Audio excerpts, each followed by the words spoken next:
Hello everyone, সুপর্ণার প্রতিদিনের নতুন আরও একটি ব্লগে তোমাদেরকে জানাই স্বাগত। আশা করছি সবাই ভালো আছো, সুস্থ আছো।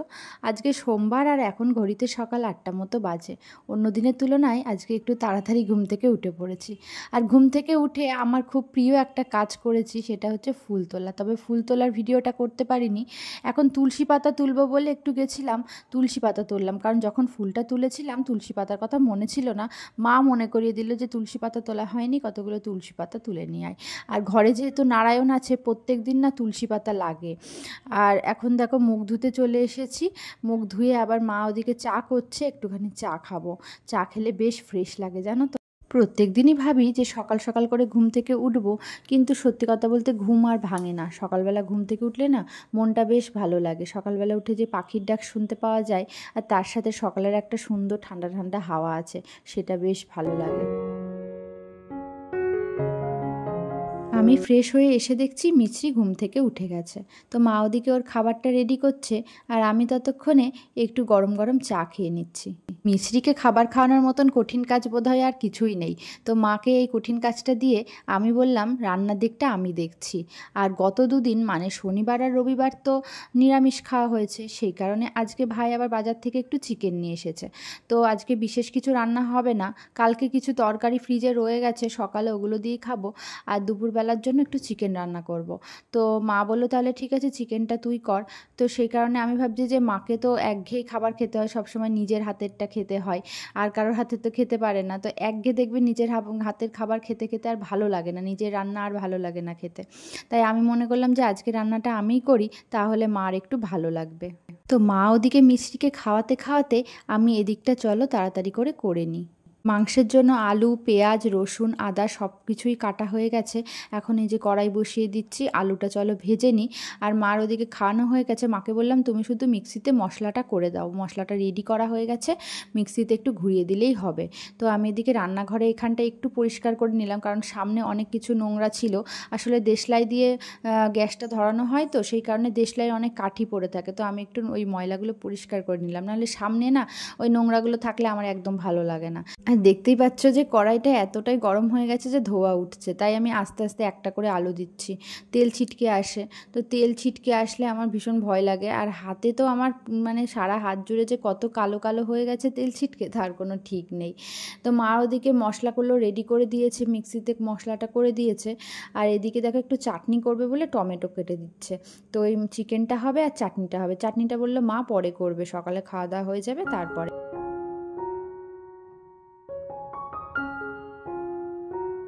আমি যখন বাপের বাড়িতে আসি 2-1 দিন আমি রান্না করি, কারণ মা যেহেতু আর কোথাও যায় না, তাই মাকে একভাবে নিজের হাতের রান্নাটাই খেতে হয়। সেই কারণে আমি মাঝে মধ্যে রান্না করলে মা একটু আমার হাতের রান্না খায়। তো তখন ভালো লাগে, দেখবে একভাবে নিজের হাতের রান্না ভালো লাগে না। তো আমার শাশুড়ি মাও তো এখানে ওখানে যাই, তারপর মেয়ের বাড়িতে যাই, আর তাছাড়া আমি তো রান্না করি। তো যেই কারণে ওনাকে নিজের হাতের রান্না সবসময় একভাবে খেতে হয় না। তো আমার মাকেও ওই জন্য আমি একটু রান্না করে খাওয়াই। মা তো আর কোথাও যায় না, মা বাড়িতেই থাকে সবসময়। তো দেখো একটুখানি গোটা গরম মশলা ফোড়ন দিয়ে দিলাম, তার সাথে হালকা একটু জিরেও দিলাম। তো এবার পেঁয়াজটা হালকা করে ভেজে নিয়ে তারপরে আমি চিকেনটা ভেজে মশলাগুলো দিয়ে দেবো।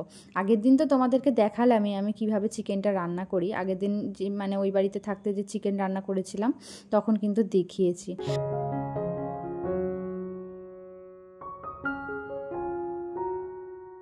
আমাদের এই বাড়িতে বেসিনটা এতটাই দূরে যে চট করে হাত ধুতে যাওয়াও মুশকিল। ওই বাড়িতে যেমন গ্যাস কাউন্টারের পাশেই বেসিন, তো চট করে হাতটা ধোয়া যায়। কারণ দেখো হাত না ধুয়ে তো লবণ হলুদ বা কোনো মশলাই কোটোতে হাত দেওয়া যায় না, মানে আমিষ হয়ে যাবে, আমিষের হাতটা দেওয়া যায় না। তো সেই কারণে একটু এই বাড়িতে অসুবিধা হয়ে যায়, একটু দূরেই আর কি বেসিনটা। দেখো মাংসটা সুন্দরভাবে কষা হয়ে গেছে, আর আজকেও কিন্তু কাঁচা লঙ্কাই দেওয়া হয়েছে। মা আগে শুকনো লঙ্কা দিত, তবে আমি বারণ করে করে এখন আর দেয় না, কারণ শুকনো লঙ্কা তো খাওয়া খুব একটা ভালো না। তাই এখন কাঁচা লঙ্কা দিয়েই করে। আর ঘরে না পাকা লঙ্কা ছিল না, না হলে পাকা লঙ্কাই দিতাম। মা ওদিকে ভাতটা বসিয়ে দিল, আর এদিকে দেখো মাংসটা সুন্দরভাবে সেদ্ধও হয়ে গেছে। আর সকালে খাওয়া দাওয়া কমপ্লিট হয়ে আমার হঠাৎ মনে পড়লো যে কালকে তো মা সেমাইয়ের পায়েস করেছিল। তো সকালবেলা খাওয়ার পরে একটু মিষ্টি কিছু খেতে আমার খুব ভালো লাগে, তাই একটু সেমাইয়ের পায়েস নিয়ে নিচ্ছি, এখন একটু খাবো। সবসময় সকালে বা দুপুরে যাই হোক ভাত খাওয়ার পর না আমার মিষ্টি কিছু খেতে খুব ভালো লাগে। এদিকে মিছরিকে দেখো ওর মামা পুজো করছে, ওর মামা যেগুলো নিয়ে কাজ করছে সেগুলোই ওর লাগবে। তাই ওর মামা আবার একটা জবা ফুল ওর হাতে দিল, তো জবা ফুলটা নিয়েও দিব্যি খেলা করছে। তো আজকে মিছরি সকাল সকাল ঘুম থেকে উঠেছে বলে স্নান করে তাড়াতাড়ি ঘুমিয়ে গেছিলো, আর 11:30টার মধ্যে ওকে আজকে স্নান করিয়ে দিয়েছি। তো কিছুক্ষণ ঘুমানোর পর এখন এই যে উঠলো, আর আমরা খাওয়া দাওয়া কমপ্লিট করার পরও ঘুম থেকে উঠেছে। একটা দিকে ভালো হয়েছে, আজকে রান্নাবান্নাগুলো তাড়াতাড়ি হয়ে গেছে, তো ওকে মাও দেখতে পারবে। আর আমি একটু কাজ করব, সেটা হচ্ছে কয়েকদিন ধরে আমার কয়েকটা নাইটি কাচবো ভাবছি, আমার গামছা কাচবো, নাইটি কাচবো, তো সেগুলো এখন ভেজাতে যাব। তো ওই বাড়িতে থাকলে না সবসময় ফটফট করে আমি কাচতে পারি না, মানে যেদিনকে দেখি যে কাজটা কম আছে সেদিনকেই কাচি। তো চলো আজকে জামা কাপড়গুলো ভিজিয়ে দিই। এদিকে আবার মা এসেছে খেজুর নিতে, বলছিলাম না টমেটো চাটনি হবে, তো টমেটো চাটনির জন্য খেজুর নিতে। আর আমাদের যেহেতু ফলের দোকান, বাবার ফলের দোকান, তো বাড়িতে না অনেক সময় অনেক ফল থাকে, তো খেজুরটা বেশিরভাগ বাড়িতেই থাকে, মানে বাবা দোকানে অল্প অল্প করে নিয়ে যায়, তো সেই কারণে খেজুরটা মানে বাড়িতেই থাকে, মা ওখান থেকেই নিল। আর এটা খোলা খেজুর, প্যাকেট খেজুরও আছে, বাবা প্যাকেট খেজুরও বিক্রি করে, তো খোলা খেজুরগুলো বেশি ভালো, তাই মা খোলা খেজুরটাই নিল চাটনিতে দেওয়ার জন্য। দেখবে টমেটো চাটনিতে খেজুর দিলে কিন্তু বেশ ভালো লাগে, খেজুর, আমসত্ত্ব ভালো লাগে, আমার তো বেশ ভালো লাগে। তো এই যে কলপাড়ে আসলাম, এখন যে কি ভীষণ রোদ কলপাড়ে, এই টাইমটাতে তো ভীষণ রোদ, সকালের দিকেই যা কাজ কলপাড়ে করা যায়, বেলা হয়ে গেলে না কলপাড়ে আর কোনো কাজ করা যায় না, এই গরম আসছে এখন আর কলপাড়ে কোনো কাজ করা যাবে না। তবে জামা কাপড়গুলো আমি কলপাড়ে কাচবো না, এখানে শুধু একটু ভিজিয়ে রেখে যাচ্ছি, স্নান করার আগে একবারে আমি বাথরুমেই জামা কাপড়গুলো কেচে দেবো, কারণ এত রোদের মধ্যে বসে বসে জামা কাপড় কাচাই সম্ভব হবে না। সব নাইটিগুলো একসাথে আজকে ভিজিয়েছিলাম, তো কি হয়েছে, একটা নাইটির কালার আর একটাতে লেগে গেছে, মানে যে লাল নাইটিটা রয়েছে, ওই লাল নাইটিটা তো আজকে প্রথম কাচলাম, মানে এই 2-1 দিন পরা হয়েছে, তারপরে তো কাচা হয়নি। আর ওটা নতুন নাইটি যেহেতু, তো রং উঠবে আমি জানতামও না, তাই ওই লাল রংটা না হলুদ নাইটিতে লেগে গেছে, কি বাজে হয়ে গেছে, কাচার সময় দেখছি এই অবস্থা। যাকে কি আর করা যাবে। চলো, দুপুর 2:30টে মতো বাজে, মিছরিকে ওদিকে মা খাইয়ে দিচ্ছে, আমারও ভীষণ খিদে পেয়ে গেছে, খেয়ে নিই।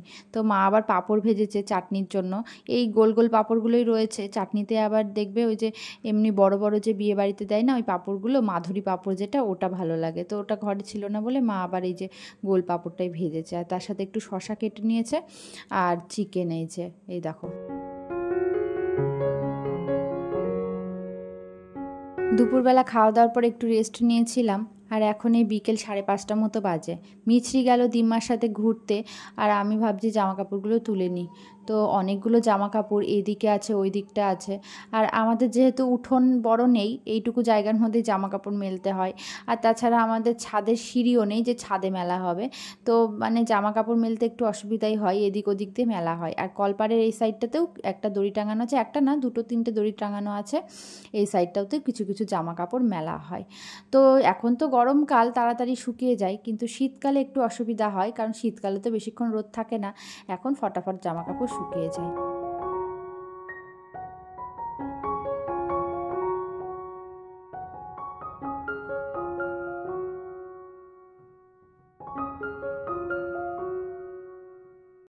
বেশ কয়েকদিন হয়ে গেল মিছরির জন্য ড্রাই ফ্রুটসগুলো এনে রেখেছি, কিন্তু সেগুলো যে ড্রাই রোস্ট করে গুঁড়ো করে রাখবো একদম জানো তো মনে থাকছে না। তো আজকে হঠাৎ সন্ধেবেলা মনে পড়লো, আমি ভাবলাম মনে যখন পড়লো তাহলে এখনই করে ফেলি। আর ওর সেরেল্যাকটাও ফুরিয়ে গেছে, যেটা আমি ঘরেই বানাই, তো ওই বাড়িতেই ওটা রেখেও এসেছি, অল্প একটু ছিল, এ বাড়িতে এসে না আর বানানো হয়নি, যে কারণে আমি ভাবছি তাহলে ওটসটা যখন আলাদাভাবে খাওয়াই, তাহলে এই ড্রাই ফ্রুটসটাও আলাদাভাবে আমি গুঁড়ো করে রাখি। আমাদের রান্নাঘরের জানালার এই পাল্লাটা দেখতে পাচ্ছ যে বন্ধ, আসলে এটার এখানে না একটা লাইট আছে, তো এই আলোতেই আর কি রান্নাঘরটা আলো হয়, তো যে কারণে ওটা বন্ধ করে রাখতে হয়েছে, মানে পিছনের লাইট বলে বন্ধ করে রাখতে হয়েছে। আর জানালাটা যদি খুলে দিই তাহলে আলোটা না আড়াল হয়ে যাবে, অন্ধকার হয়ে যাবে ঘরটা, সেই কারণে আর কি। তো গরমের সময় একটু অসুবিধা হয়ে যায়, রান্না করতে গেলে এই একটা পাল্লা বন্ধ করে রাখতে হয়, গরম লাগে, আর গরমের সময় ভীষণ গরম হয় রান্নাঘরটাতে। তো যাই হোক, দেখো সুন্দরভাবে ড্রাই রোস্ট করে নিয়েছি, এটা একটু ঠান্ডা হোক, তারপরে হচ্ছে ওটাকে মিক্সিতে গুঁড়ো করে নেব। আর বাবা এদিকে কতগুলো ফল এনেছে দুপুরবেলা, সেগুলো এখন একটু ফ্রিজে রেখে দিই, মিছরির জন্যই এনেছে আর কি, আপেলগুলো আর শশাগুলো আমাদের জন্য, তো একটা শশা তো দুপুরবেলা খাওয়া হয়েছে, আর একটা রয়েছে, তো আপেলগুলো ফ্রিজে না রাখলে না নষ্ট হয়ে যাবে। এদিকে দেখো ড্রাই ফ্রুটসগুলো ঠান্ডা হয়ে গেছে, এবার চলো গুঁড়ো করে নিই। সেদিন যে মিক্সিটা খারাপ হয়ে গেল, ওটা কিন্তু মা এখনও সারাতে দেয়নি, ভাগ্যে সারা একটা মিক্সি ঘরে ছিল, না হলে খুব মুশকিল হয়ে যেত, কারণ মিছরির এখন বেশিরভাগ খাবারগুলোই মিক্সিতে পেস্ট করতে হয়, না হলে গুঁড়ো করতে হয়। তো মিক্সির ভীষণই প্রয়োজন। তো দুটো মিক্সি বাড়িতে থাকলে সুবিধা তো হয়, তবে সবসময় তো থাকে না বলো।